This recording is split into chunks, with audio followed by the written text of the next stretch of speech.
You are the only person in your family with the most potential. Don't waste it. You go, I go. What's up, guys? Welcome to another proven episode with us. We've actually got a few athletes in town. I'm sure you'll see them in the episode as well. Hopefully throughout this episode, you'll see some of the variety of movements that we're covering in today's session.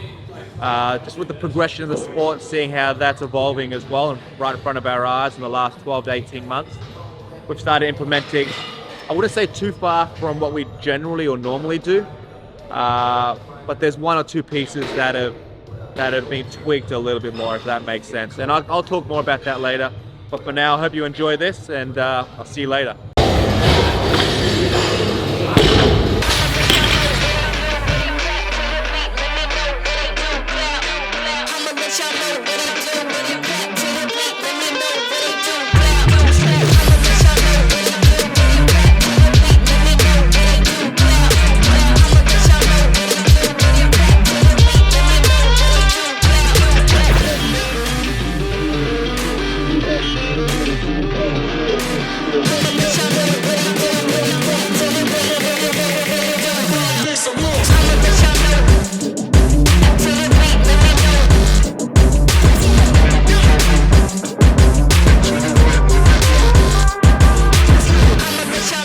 So what you guys saw with our strength work today is some cluster sets, and we like to use those as we get closer to competition because it will kind of blend both strength but then also barbell cycling. So as we've seen in the past, and now that CrossFit is taking over with programming, they want to get away from more of the one rep max style lifts. At least that's how we see it. So even as you saw in the team quarterfinals, to where they had a 275 bar for multiple reps, same with the individuals with the burpee box jumps. We want to be able to blend both strength and endurance when it comes to a barbell. So what we'll do, like we did today, is we'll hit one lift, have a set amount of rest, same lift, set amount of rest, and then we'll move to the next lift, which will be like a squat clean or something like that, to make sure we're hitting all aspects of that strength piece that helps us kind of build towards not only top end strength, but also that endurance like I spoke about before. So we want to be able to build the well-roundedness, so once we get to semifinals, we get to the games, that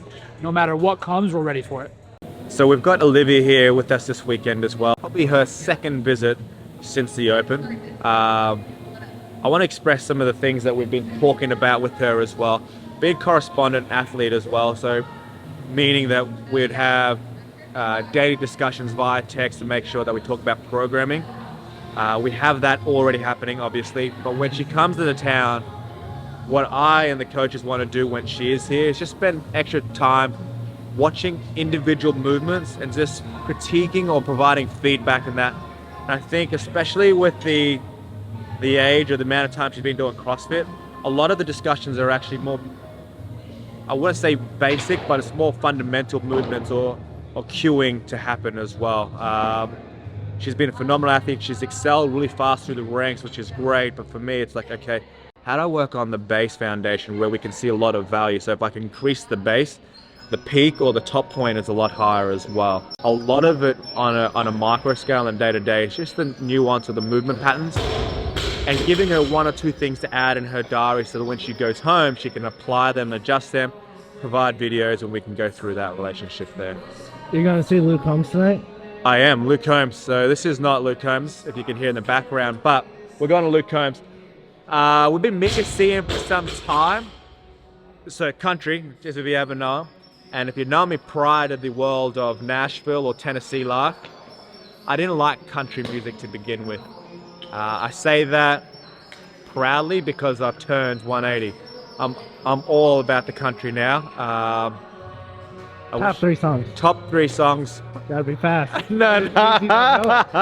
I'm not about that. Hey, I don't discriminate. I think every song is treated equally. But the main thing is, thanks for that, Brandon. Big fan. Top three songs. It's not about that. Luke Holmes, yeah, real good. Yep.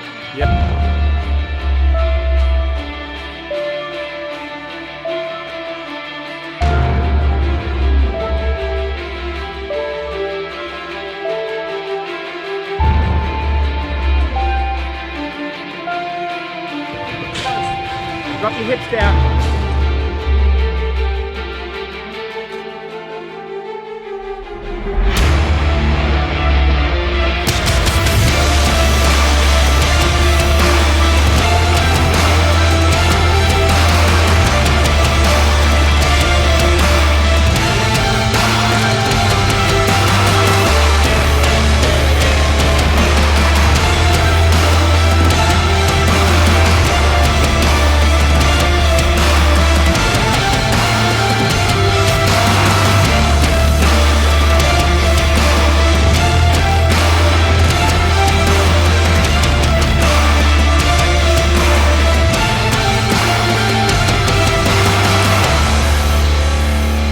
happened, dude?